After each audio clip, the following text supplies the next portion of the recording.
Tô esperando a Elida entrar com o perfil da VetCare. Rita, foi a primeira.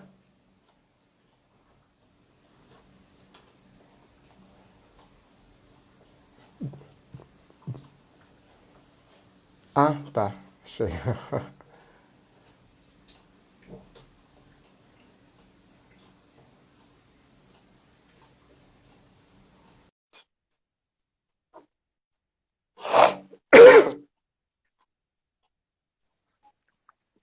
Voltamos.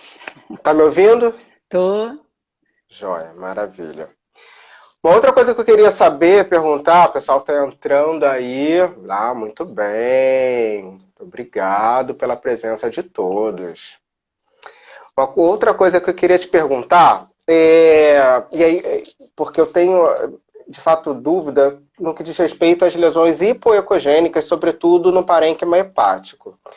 Porque assim, parece-me, né, e eu não sei se isso é uma realidade para a gente também na veterinária, que pelo menos na medicina, parece-me que quando a gente tem essas formações, enfim, nodulares, hipoecogênicas, parecem ser mais sugestivas de tumorações.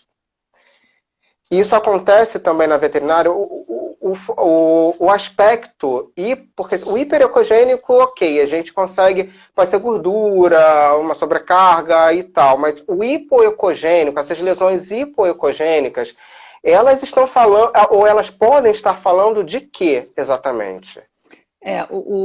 Você está falando nódulos hipoecogênicos, não o fígado Isso. todo hipoecogênico, Não, não. não, não. Tá. Não, não, é aquilo que eu te falei, a gente terminou falando, assim, eu acho que uma coisa importante, o hipoecogênico também pode ser só processos, também o início de um processo fibrótico, né? É, não necessariamente, ainda em formação, né? Porque se a gente lembrar Ah, da histologia, você lembra quando a formação, a apoptose hepática, ela normalmente ela se inicia em volta dos hilos, das saídas dos vasos, né? Tem saída de vaso, uhum, artéria, veia, e aí você começa a ter apoptose normalmente em volta desses vasos. Por isso que nos animais cirróticos, nos pacientes, principalmente humanos, né, cirróticos, você vê muita sinuosidade de veia porta, porque você começa a fibrose de hilo para baixo, né, de vasos, de pequenos vasos, forma uhum, aqueles nódulos, os nódulos de fibrose, e segue. E lembra que a cirrose ela inicia com um processo fibrótico, né? E antes de sim. iniciar com o processo fibrótico, você inicia com um processo inflamatório. O processo Aham, inflamatório você tem tropismo por célula, né? Você vai muito macróbio, no caso lá, né? Células estreladas, não sei o quê. Essas células são ricas em água, né? O ultrassom, o líquido, ele é o quanto mais líquido, mais hipo, né? Quanto mais edema, mais hipo. Por isso que a bexiga é a anecogênica, né? Não tem ela é líquida, então você fica preta, né? Então, quanto maior, tipo assim, os fígados hipos, de uma forma geral, você vê quando você tem necrose, que é, né, destruição celular, quando você tem linfoma, né, uhum, então, quando você começa a ter nodulações hipo, são aqueles animais que são aqueles casos que a gente pede follow-up meio que mais curto, para ver se esse hipo se transforma em hiper ou se ele some. Lembra também, assim, as lesões nodulares hepáticas, elas têm muito mais diagnóstico na tomografia do que na ultrassonografia. sim. Quando surgiu a bubble, né, aquele contraste por bolha, foi meio que um supra-sumo, um sonho da gente. Falei, pô, agora a gente vai começar a diagnosticar nódulo melhor, né? Uhum. Não vingou muito, assim, porque é um meio de contraste, tem que, né, injetar tal, e acabou não entrando, é meio caro, e não entrou, assim, de uma forma de rotina. Agora tem a Elastro, né? As elásticos vão começar, eu acho que tem colegas já investindo em aparelho com essa tecnologia, é uma coisa cara pra caramba, Com né? certeza, imagino. Mas eu acho que aí ela ajuda muito A professora Cibele, assim, ela tem artigos, relatos maravilhosos em fígado, e que o trabalho de tese de doutorado dela, se eu não acredito, acho que foi de doutorado, foi em elástico. E eu acho que esse aí é o novo. Eu não dou 10 anos para isso aí estar virando, ser uma coisa, tá Na virando assim, realidade. uma realidade. Nem que não seja uma realidade de todo ultrassonografia, de toda Uhum. clínica, mas que vá ter em alguns lugares, né? Para você fazer pelo menos ter uma noção daquilo ali, né? Agora, o que para mim, né? Hipo, eu peço follow-up, acompanhamento mais de perto. Acompanhamento assim, pô, dá para você voltar em, sei lá, semana que vem, daqui a 15 dias, vamos acompanhar esse nódulo aí. Né? O hiper, eu peço de 3 a 4 semanas. Só se realmente o negócio for muito vascularizado, né? Mas eu tenho mais cuidados com os hipos do que com os hiper, Acho que né? seria interessante, né, Elida, a gente passar a fazer mais, de repente, citologia de fígado, né? Gente, deixa eu te falar, é tão mole. A biópsia, o problema é o seguinte, ser humano, você põe deitado, você faz um bloqueio regionalzinho e tá feito. E O fica. tá maravilhoso, assim, é muito rápido, né? Em cão, o problema é que a gente não consegue um decúbito, que a gente não Sim, consegue que ele fique parado. Então a sim. gente tem que fazer uma sedaçãozinha, precisa de uma anestesia. Agora a biópsia, assim, é o que eu falo, né? Demora muito mais para o pessoal anestesiado do que para fazer a biópsia, porque a biópsia é uma coisa ridícula. Eu demoro 10 minutos, assim, para limpar o campo, pegar a agulha e fazer tirar os pedaços. É muito seguro, é muito fácil de fazer. A gente usa um trucute lá na clínica de 14 gaunt, tem 14 e 16, né? Depende do tamanho do negócio. É muito tranquilo. Eu não gosto de citologia, porque eu acho que citologia vem de sangue. Eu gosto de Uhum. biópsia, né? Mas a biópsia é uma coisa muito. De qualquer jeito, a citologia também você vai ter que parar o animal ali, né? Você vai ter que segurar esse animal naquela estação, tem que parar, posicionar, você tem que sedar, né? Sim. Não precisa anestesiar, você não precisa parar a respiração dele, nem nisso. Assim, quando eu vou fazer uma biópsia de pulmão, eu preciso que o anestesista dê uma segurada na respiração, assim, pô, segura um pouquinho Aham. aí, né, para não acertar, né, o que eu não Sim. posso acertar que eu não faço. Mas fígado é muito seguro, né? Lógico, tipo assim, se eu tenho um nódulo do lado da vesícula biliar, eu nem me candidato a fazer uma biópsia nesse nódulo. Eu quero, né, a gente se candidata a fazer biópsias de nódulos em outras áreas. Mas é muito fácil, é muito tranquilo. Eu não entendo esse medo de se fazer biópsia em fígado. E eu acho que é o diagnóstico. Você vai ter um diagnóstico na sua mão, entendeu? Ah, poxa, o diagnóstico deu um processo inflamatório. Poxa, que bom, gente, que é só um processo Com certeza. inflamatório, entendeu? Porque o diagnóstico bom é um diagnóstico feito, sabe? É muito melhor do que você ficar naquela dúvida e você, daqui a pouquinho, você olha lá, tem metástase por tudo é canto, né? Você É uma está coisa sendo muito. muito feliz na sua colocação, porque eu confesso que eu integro, ou pelo menos integrava um pouco o time das pessoas que tinham certo receio. Porque sempre quando a gente está falando, né, de biópsia, citologia, enfim, que seja, em algo mais interno, a primeira coisa que sempre se pensa é, mas meu Deus, e aquela coisa de contaminação, se for uma neoplasia e tudo mais. Até que eu fui assistir no CRV, inclusive, um curso um workshop de doenças hepatobiliares nas endocrinopatias. Ah, E eu aí soube. soube, Esse curso, então, eu perdi. Falaram que foi maravilhoso, né? foi muito legal. É, Mas, sobretudo, o que eu fiquei muito espantado, e essa experiência eu acho importante dividir com os colegas, eventualmente clínicos que estejam aqui, ou especialistas, enfim, é justamente isso, porque eu fiquei muito impressionado com a quantidade, com a casuística, na verdade, de tumores que apareceram no fígado, né, após a execução de uma biópsia, como um procedimento, como você está falando, um procedimento extremamente simples, e que deveria ser mais valorizado, na verdade, Tem Aham. um vídeo que o profissional, inclusive, ali naquele momento eu estava tendo síncope, suando frio, porque ele mostra um procedimento, ele estava fazendo uma citologia no pâncreas e cutucando o pâncreas, que eu tive que perguntar, pelo amor de Deus, isso não vai causar uma Para! pancreatite? É, Porque eu estava passando mal quando eu vi. Mas e é exatamente bem isso que você está falando. Quer dizer, a nossa possibilidade diagnóstica ela aumenta muito e é um muito. diagnóstico, seguramente, você está certíssima, e é uma ferramenta que a gente utiliza muito pouco. É, e é muito fácil. Eu não fui, eu perdi. Infelizmente eu perdi a oportunidade de fazer.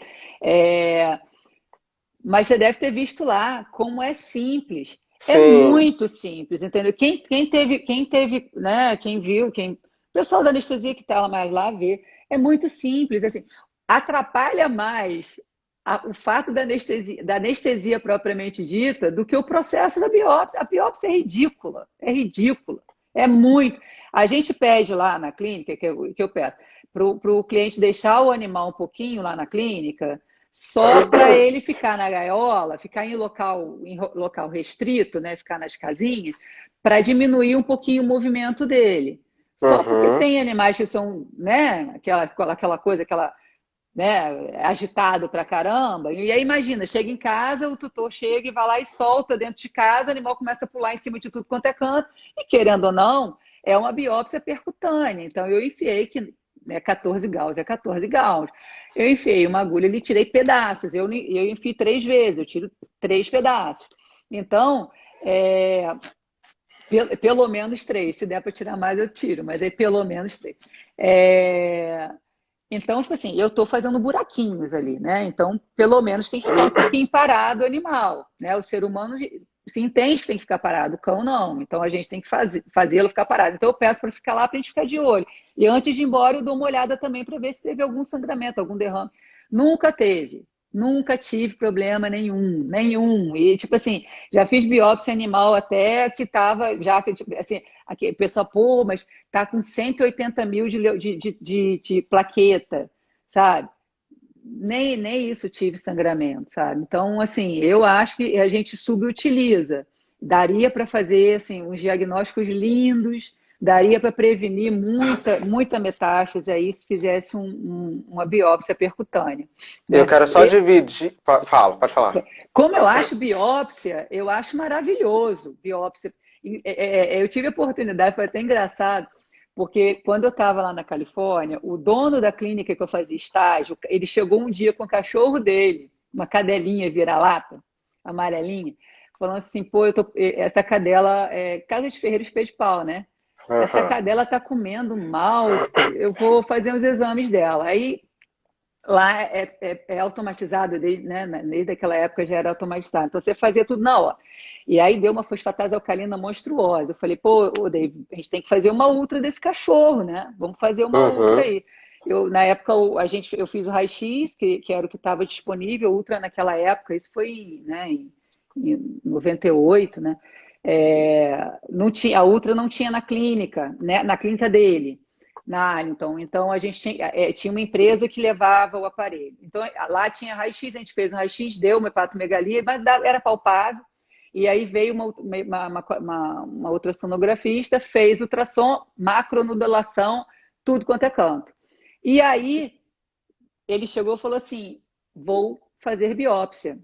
E aí ele levou em outra, foi até onde eu tive a oportunidade de conhecer a Clínica de São Rafael, que é a médica, a cirurgiã de lá era a professora de Davis, que eu já tinha conhecido, né, um Uhum. pouco antes. E aí aquela coisa, né, as coincidências, ele era amigo dela, enfim. Aí abriu, ele falou assim: "Ah, eu não vou poder ficar, a Hélida pode". Eu falei: "Ei", né? Aí eu entrei na cirurgia com ela, né? Dei aquela de macaca brasileira, né? Porque muito engraçado, gente. Olha só.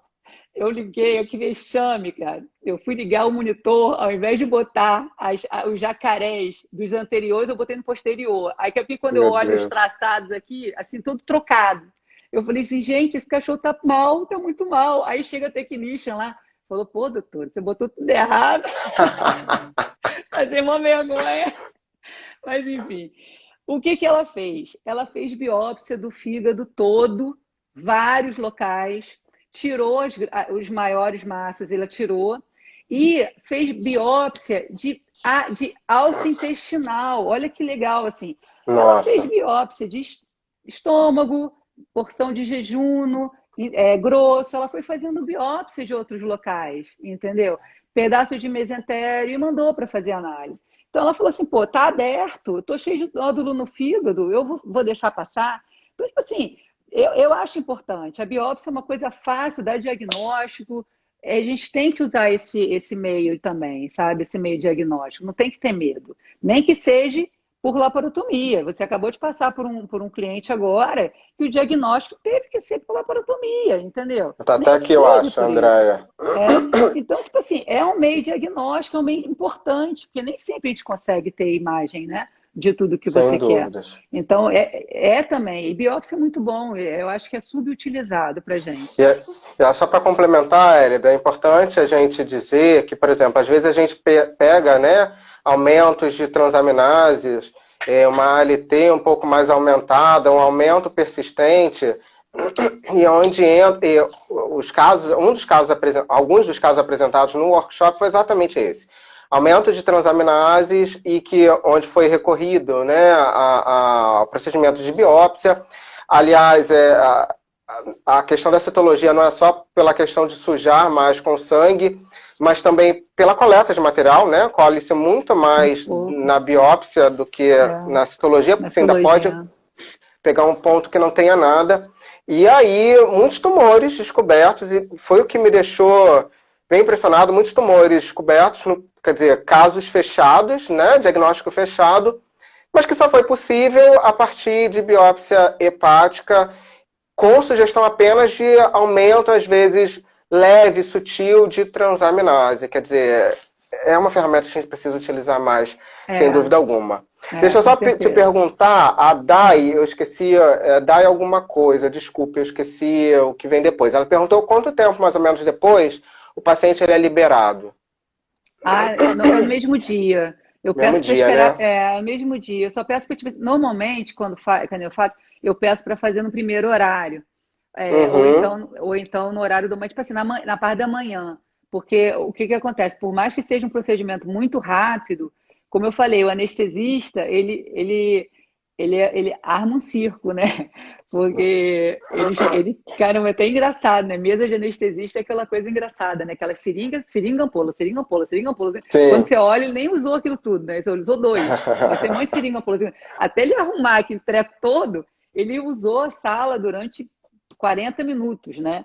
Então, tipo assim, eu Uhum. acabo fechando, eu peço para ser na parte da manhã, exatamente para o animal ficar na parte da tarde lá e eu liberar antes da noite. Mas normalmente, tipo assim, 4, 5 horas depois, máximo, vai embora. Depende muito do animal, mas é bem rápido, assim, não é nada. É só por Demorado, né? segurança, não é, vai ficar até o outro dia. Sim, sim. Normalmente a gente nem interna, tipo, como já foi feita a venóclise, né? Então ele já fica já fica cateterizado por uma questão de segurança e porque já foi feito, porque foi feita Uhum. anestesia, né?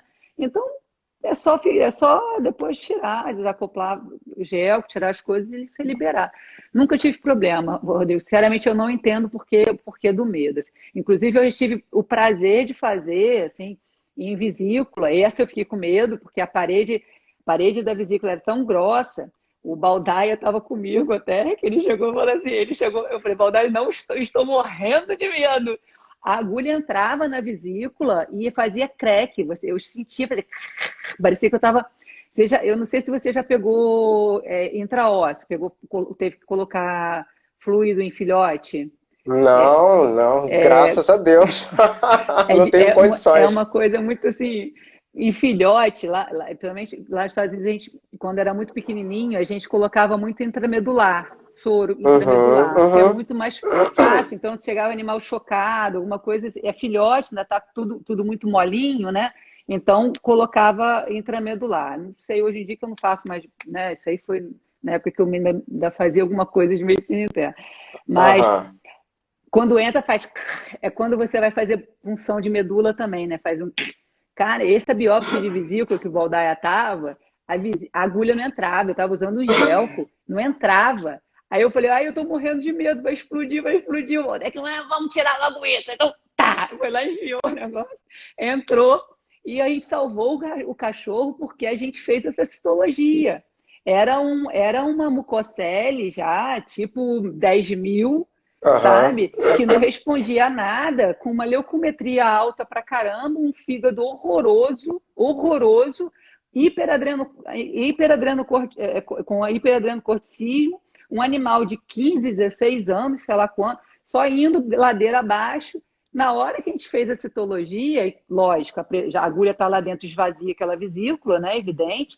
Aí esvaziamos tudo. Aquilo ali era bactéria pura, entendeu? Era uma vesícula que era um abscesso puro. Aquilo ali não era uma vesícula biliar, era um abscesso. Então, tipo assim, aquilo ali salvou o cachorro, sinceramente. Uhum. Então, tipo assim, eu acho válido. Sinceramente, eu acho válido. Vesícula é outra também. Coleta de para citologia, também eu acho. E olha que vesícula é perigoso, né? Eu não sei se Sim, eles comentaram de vesícula no curso lá, seu. Vesícula é perigoso porque na hora que você tira a agulha, você acaba trazendo. Então, a sim. possibilidade de peritonite é muito grande. Mas tem mais horas que você fica meio que vendido, né? Então, esse cachorro ainda era cardiopata ainda. Por isso que eu não podia abrir, eu acho. Aí, enfim. Mas é tranquilo. Biópsia de fígado é bem tranquilo. Pâncreas eu nunca fiz, tenho vontade. Mas eu nunca fiz. Vixe, Maria. Não, ó, não Tenho sei se vontade. não tô tão evoluído. Talvez pâncreas eu fique com medinho, mas fígado, tô agora caindo por terra meu medo. Vou te passar a Fácil. encaminhar mais para fazer isso. Vamos, O vamos ver Hélio, junto. o Hélio fez uma observação muito pertinente e importante. Ele fala que que é uma ferramenta que precisa ser utilizada mais, mas a gente não tem tanto profissional também, né, que se prontifique a fazer. E aí é onde entra um desses profissionais, que é a Hélida. Quando eu falo que é uma profissional completa, também é por conta disso, por ela fazer esse tipo de procedimento.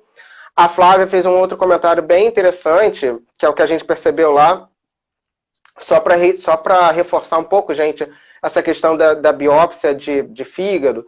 Muitos casos de linfoma que na verdade a gente viu lá, né, nesse workshop, as apresentações de muitos casos de linfoma a partir de biópsia, e que não tinha, por exemplo, a gente está muito acostumado a pensar em linfoma, quando a gente, tá aí o Alexandre, do Vet Análise, que não vai me deixar mentir, mas que a gente está muito acostumado a pensar em linfoma, pelo menos o clínico, quando a gente se depara com quadros de linfocitose, né? Chama muita atenção, uma linfocitose, uma anemia. Então a gente já pensa logo no linfoma, muitas das vezes aparecendo. E esses animais, muitos deles, na verdade, não tinham essas alterações hematológicas e já tinham quadros ali, focos de linfoma. Então acho que a gente precisa fazer mais mesmo.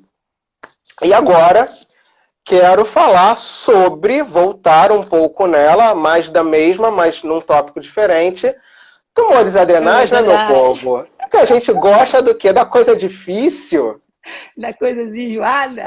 da coisa enjoada, que o tamanho, quando é que a gente tem um tumor, quando é que a ultrassonografia nos ajuda nessa questão, na abordagem, gosto disso.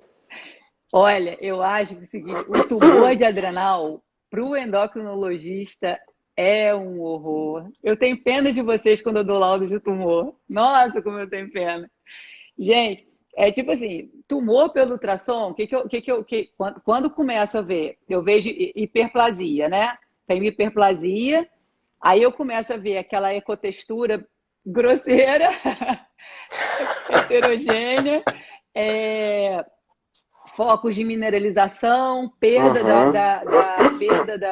do contorno, você vê o contorno irregular, às vezes você não consegue nem ver contorno, você não sabe onde começa, onde termina, né? Aí eu já começo a pensar em tumor. Aí, tipo assim, aí vamos pensar um pouquinho, né? A adrenal tem cortical e medular. Então, o tumor pode ser de cortical e Sim, medular, né? Tumor de medular são os fel, que são difíceis pra caramba, mas, né, tem descrição. Cortical, adenoma, carcinoma, né? Os adenos de carcinoma. Aí tem os funcionais e não funcionais, sim. né? E aí que vem os não funcionais, os incidentaliomas, né? Aí o que que a gente, a barreira que aí eu preciso até de um feedback seu. A barreira que eu tenho, assim, pouca gente faz biópsia, pouca gente opera adrenal, É né? verdade. Então, para você fazer uma biópsia de adrenal, você opera, você vai tirar, Sim, claro. né? Aliás, eu tenho até Abriu, tremo quando falam que vão fazer biópsia de adrenal. pois Quer é. dizer, se só fazer citologia que eu digo, né? Na verdade, biópsia obviamente tirou, enfim. É, Mas tá, tira, né? Então, tira, tipo é. assim, tira.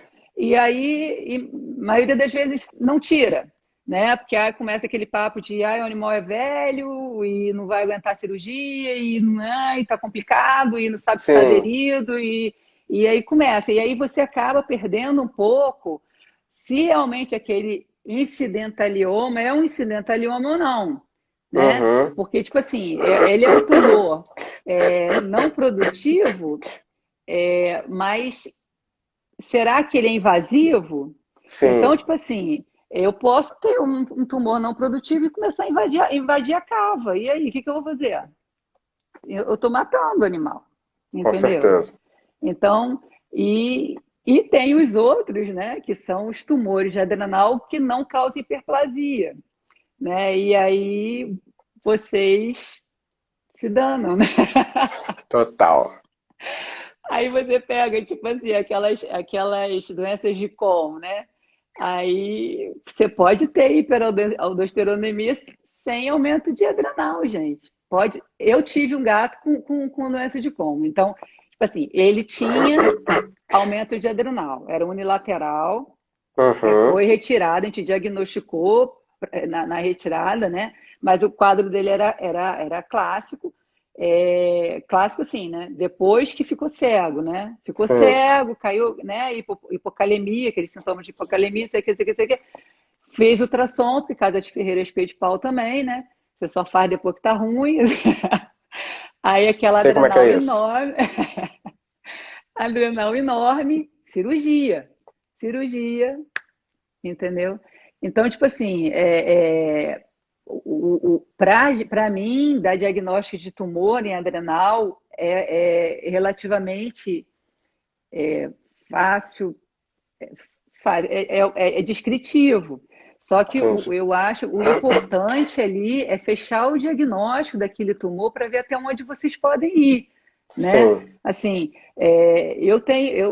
o pessoal trabalha muito com tumor de adrenal, né? Eu tenho medo dos tumores de adrenal, por sem mais que dúvida. seja incidentalioma. Assim, quando eu vejo o aumento de porção cranial de adrenal esquerdo, eu fico menos, né? Você fala, pô, aí você fala com mais segurança, né? Pode ser incidentalioma, não sei o quê. Agora, quando eu começo a ver aumentos de adrenal direita, independente se ela não está aumentando, eu estou acompanhando, ela não está saindo daquele tamanho. Eu tenho medo. A microcalcificação em gato, né? Que o pessoal fala muito que o pessoal fala, quando eu falo o pessoal fala muito é artigo, livro, né? Toma cuidado que microcalcificação em gato pode ser uma coisa de animal senil ou então animal com hipertireoidismo. Você pode achar, né? Como o adrenal que chama de bola de golfe, né? Aquelas adrenais meio que redondas Uhum, em gato, pode estar ligada a nefropata. Eu acho que, tipo assim, são coisas que você tem que saber que existem, mas você não pode subestimar, sim, né? Você não subestima, né? Porque pode ser que não seja, né? Pode ser que a microcalcificação num gato seja sim um tumor, né? Em cão, maior parte das vezes, quando você vê uma calcificação, é um processo tumoral. O negócio é você saber qual o tipo de tumor que é, né? Se é né, funcional ou não funcional, mas o que vai acarretar aquele tumor ali. sim. Mas eu acho assim, o tumor de adrenal é uma coisa bem merecia mais cirurgias, merecia mais retiradas do que hoje em dia se faz. Você está coberta de razão. Aliás, gente, só a título de explicação, tá? Para quem não tiver acostumado com a nomenclatura. Incidentaloma, quando a gente chama de incidentaloma, são aqueles tumores, é um achado, na verdade, ultrassonográfico, Você percebeu, fez a ultrassom, não é um paciente que tenha sintomatologia qualquer de Cushing, não é nenhum Cushingoide. É um animal que você olha para ele, é normal, e vai fazer uma ultra, eita, eis que observamos um tumor na glândula adrenal. Totalmente de acordo com essa questão, a abordagem, na verdade, do paciente tumoral, de tumor adrenal, ela é sempre um pouco mais delicada, mas é um tumor, não era para estar ali, né? Então, seguramente a gente faz menos cirurgia do que a gente deveria. Em São Paulo, por exemplo, eles fazem muito mais cirurgias do que adrenalectomias do que aqui, mas eu também gosto de ressaltar que não é cirurgia de adrenal, não é uma castração, por exemplo, né? Com certeza. Existe um pós que precisa ser todo preparado, não é simplesmente, eu quero fazer, acordei com vontade de fazer cirurgia de adrenal, não funciona desse jeito, né? A gente está falando de pacientes que podem fazer um quadro agudo de insuficiência adrenal, a gente está falando de pacientes que a gente não sabe que tumor é aquele, pode ser um fel que num primeiro momento ele esteja lá quietinho, mas no momento que foi mexido durante a cirurgia, ele começa a dar problema, hipertensões agudas, todas essas questões transoperatórios e pós-operatórios que a gente requer. Então, por exemplo, não é numa clínica pequena, que não tenha estrutura que a gente consiga fazer. Eu tô reforçando isso, eu trabalho em várias clínicas, e uma vez, enfim, o proprietário de uma clínica, ele falou comigo, tem um tumor de adrenal, seu paciente tem um tumor de adrenal, então vamos operar? Eu falei, não vamos operar, não vamos operar aqui, porque não é assim, né? Existe uma estrutura que a gente precisa para poder acompanhar esse paciente. Existem condições necessárias, porque a gente também não quer entregar um trabalho feito pela metade, né? Sobretudo porque não é uma cirurgia, obviamente, barata, e a gente está falando, né, de riscos reais ali, né? Então precisa de toda uma estrutura. Andrei, Andrei está reclamando aqui, já viu umas frases dele. Andrei, para quem não sabe, conhece, é um cirurgião do Rio, professor também, está falando sobre questionar a questão de quem faz cirurgia de adrenal e tudo mais. Andrei é uma dos profissionais que faz cirurgia de adrenal e, de fato, assim, não é algo que a gente encontra em toda esquina como um clínico, né? E aí você precisa da parte técnica, saber, assim como cirurgia de tireoide também. Acordei e quero fazer uma cirurgia de tireoide. Por favor, não é assim que funciona. É exatamente por isso que eu estou falando. Eu tenho pena de vocês, endocrinologistas, quando eu vejo tumor de também adrenal. tenho. Morro de pena, porque, cara, vocês ficam numa saia justa horrível. Exatamente. Dependendo do lugar que a gente esteja, fica... Hoje, obviamente, eu já perdi totalmente a vergonha. É o meu nome ali em jogo, quer fazer? Até porque eu preciso oferecer, mas no local X, ou clínica XYZ, as grandes clínicas que eu sei que vão ter suporte. E, para quem não sabe, enfim, só a título de curiosidade, tumorações em nódulos adrenais, geralmente eu me preocupo mais quando a gente tem, aliás, para quem viu a live da ABEV, inclusive, sabe do que eu estou falando, mas isso é algo que a gente encontra na literatura também.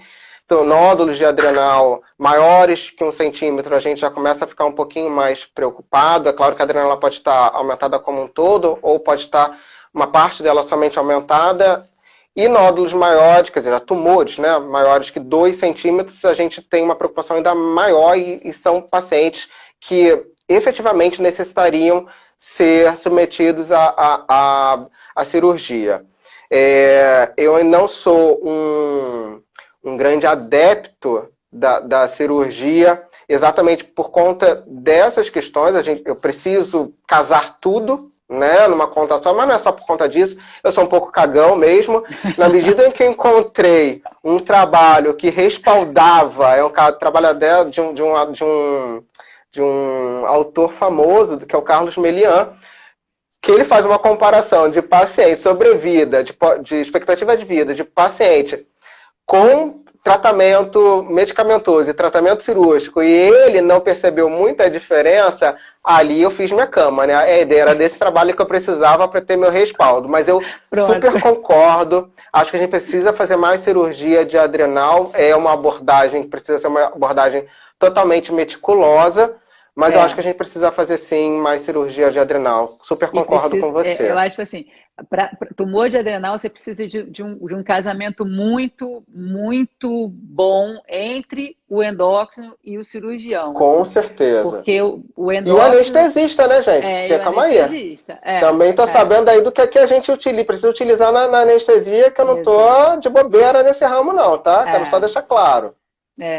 Porque, tipo assim, você vai começar um trabalho que o anestesista e o cirurgião vão estragar para tentar consertar, e você depois vai ter que pegar a rebarba, então você vai ter que continuar disso aí. Então, assim, é um casamento muito bonito, assim, tem que ser uma coisa muito, uma equipe muito coesa, uma coisa muito. E é a mesma coisa para tireoide. Entendeu? Com A certeza. tireoide é a mesma coisa. Tipo assim, eu queria até, assim, a gente não entrou aqui em tireoide, mas eu acho importante a gente entrar é, as avaliações cervicais, né? Eu Tem isso, fico. tá, meu povo? Deixa eu só falar. A mulher é completa. Ela ainda faz avaliação de tireoide, gente. Pelo amor de Deus. Todo mundo lá na clínica faz, só sou eu Não. não. Sim, eu sei, mas você digo por conta disso, né? Porque você também faz avaliação de tireoide. Mas é importante, assim, hoje em dia, a Mari lá na clínica está fazendo agora avaliação articular, olha só. Eu fico assim, gente, a mulher está vendo até dentro do cotovelo dos vídeos. Equipe Ouro, né, gente? É Equipe Ouro. E agora vamos para uma casa nova, é bom lembrar. Ei. Ah, sim. Mas tireoide, vamos lá. Assim, começou a onda das avaliações cervicais e eu comecei a ficar um pouco preocupada, assim, que começou a haver eu queria aproveitar, né, aqui, né, e até conversar com você sobre isso também, assim, como endócrino. O que acontece? Começou-se a fazer avaliação de cervical para ver se o animal tem hipotiroidismo, se tem hipertiroidismo, tipo assim, as coisas estão se invertendo na avaliação cervical, né, a nível de tireoide, assim. Porque Aham. a verdade é que eu entro a partir do momento que houve uma palpação positiva, né? Independente do Uhum. grau da palpação, né? Eu nem sei, assim, pelo menos na medicina humana, eu não sei se na veterinária há essa graduação de palpação, mas eles usam muito o grid de 0 a 5, né? E 0 normal, né? Ou dentro do normal, aí a partir de Uhum. 1, eu acho que a partir de 1 eles vão medindo por centímetros, né? Meio, 1, enfim. Nossas tireoides são menores, não nossas humanas, nossos Sim, pacientes, né? sim, sim. São tireoides menores, então acho que a palpação é uma coisa pior, né? Tipo assim, o que tem aumento é o que tem a menor tireoide, né? E o que tem a maior tireoide tem diminuição, só para deixar a coisa mais fácil, né? Mas eu comecei a ver a inversão das coisas, as pessoas mandando para ultra para ver se tinha hipo, e não ao contrário, palpei Uhum. nódulo, mandei, né, para ver, palpei nódulo, então quero saber que nódulo é esse, se é tireoide, se é para, se é linfonodo, o que é esse nódulo, que é a indicação da ultra Sim. na veterinária, da ultra para tireoide, de cervical na veterinária, né, então assim, o hipotiroidismo, você fazer um diagnóstico ultrassonográfico do hipo, né? No caso de campo, pela imagem, eu não vou ajudar muito, né? Eu vou ver uma hipo, não quer dizer nem se o animal tenha Uhum. hipoprodução, né? Assim, e aí vem os tumores de tireoide, né? Porque normalmente quando tem os nódulos, né, a maioria das vezes de tireoide é tumor. E aí vem as Sim. diferenciações de que é tireoide ou paratireoide, né? Aquela. Uhum. E aí começa a ferrar a nossa vida, né? Principalmente gato, né? Que gato, Imagino. gato tem um trabalho que foi muito legal, que foram marcar o tecnécio no gato, né? Aí começaram a Uhum. ver marcação que vinha daqui e entrava em tórax. Não sei se você já viu esse negócio, esse Não. trabalho. É muito legal. De bobeira, começaram a ver marcação. que vinha desde a laringe até a entrada da tireoide, em vários animais, assim, né? Aham. E aí começaram a ver as alterações, né? As alterações morfológicas da paratireoide, as paratireoides acessórias em felino, e né, aquelas confusões todas. Mas o tumor de tireoide é uma coisa legal. Isso é uma coisa que eu queria fazer, assim, esse aí, a citologia de tumor de tireoide é uma coisa que eu queria fazer mais, assim, Andrei tá aí, né? Agora que eu vi. Andrei tem até um caso lá com a gente, que ele puncionou uma massa de pescoço, que veio, era um abscesso, e daí era um mastocitoma, cara. Aí, olha só, assim, por causa de uma citologia, né, Uhum. e aí, tipo assim, é importante, as citologias são importantes, né, são bem importantes, ou biópsia ou citologia, porque no caso da cervical é mais citologia, né, é importante, Uhum. sim, a gente não pode esquecer. É porque, na verdade, tem tido algumas publicações no sentido de alterações, na verdade, enfim, a própria literatura também cita.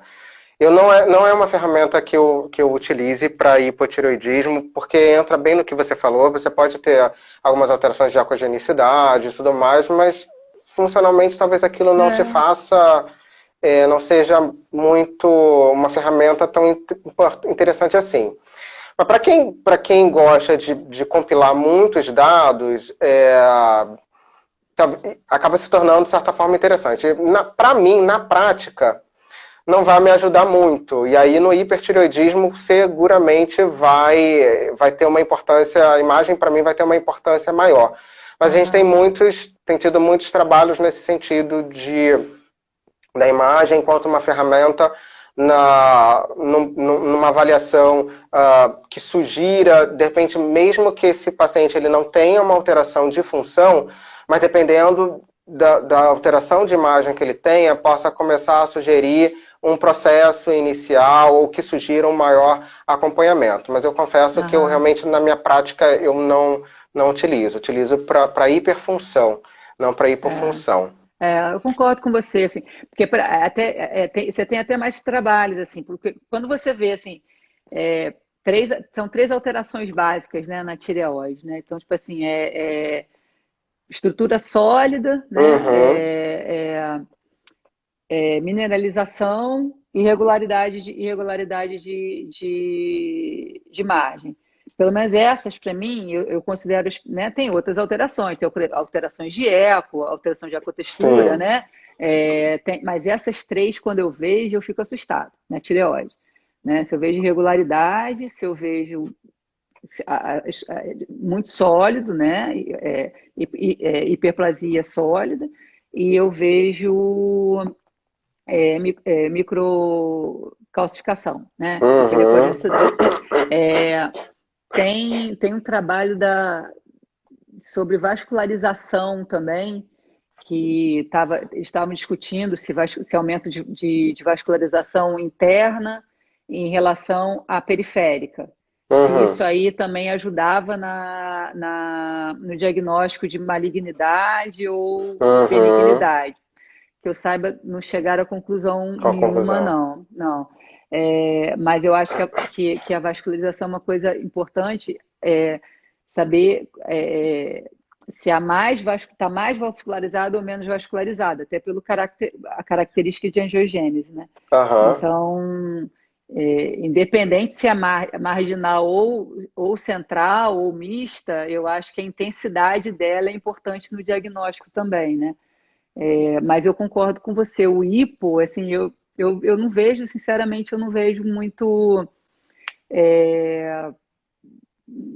informação, não vai te trazer muita informação além do hipo, né? Além Entendi.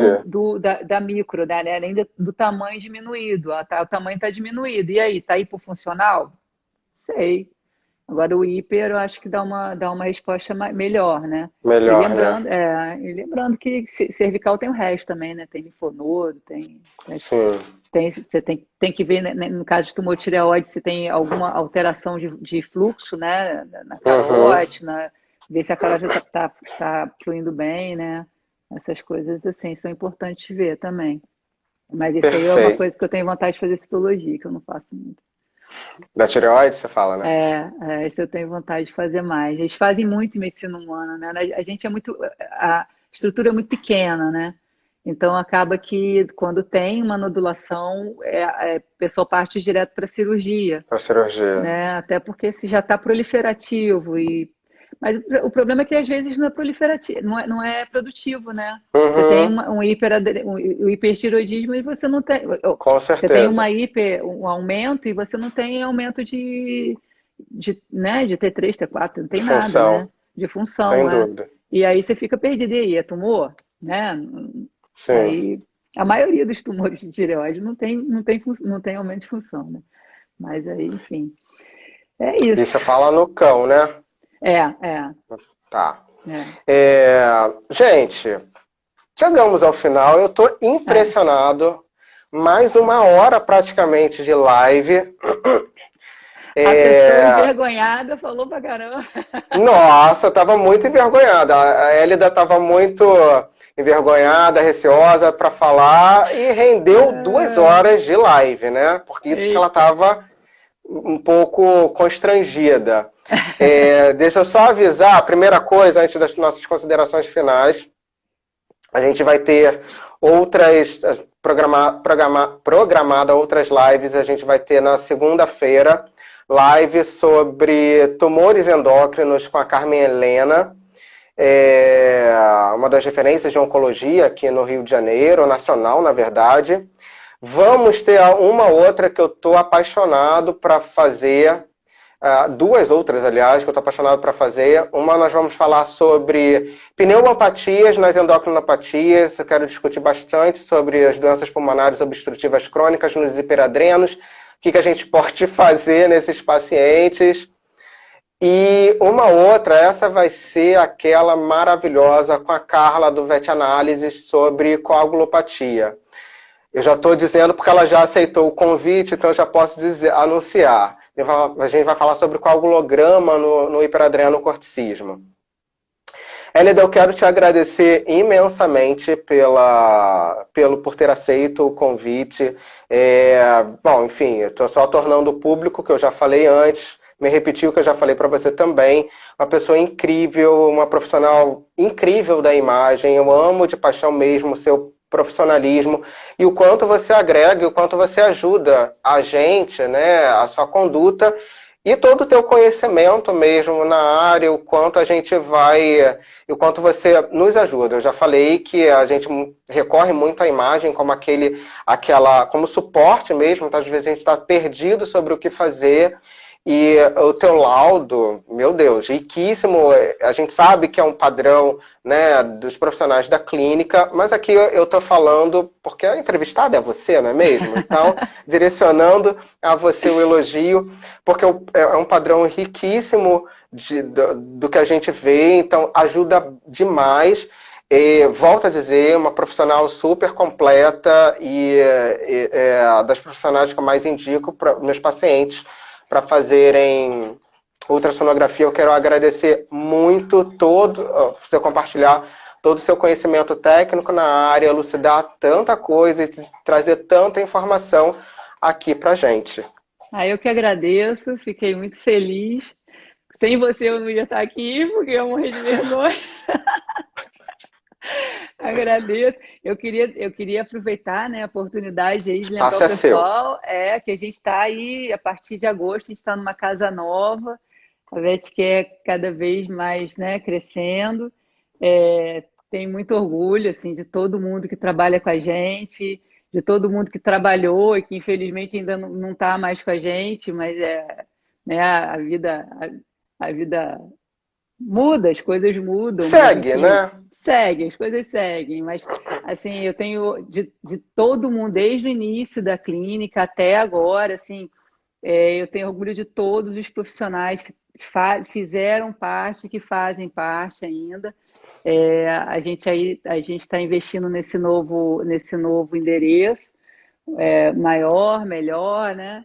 E buscando sempre o melhor para a veterinária no Rio de Janeiro, o melhor para os nossos colaboradores, né? Para para o crescimento dentro da área e trazer o melhor que a gente pode trazer para os nossos clientes, né, para os nossos pacientes, porque o final é isso aí, o final é trazer saúde para eles, que a gente estuda, trabalha, é para trazer saúde para eles, né? Então, Exatamente. bola para frente, vamos continuar estudando e em agosto estaremos lá, novo endereço. Oh, se Deus quiser. Muito Vamos fazer o obrigada pelo famoso convite. coraçãozinho, né? Por favor. Bata uma foto, por favor, alguém aí, gente. Como é que é? Coraçãozinho. Assim,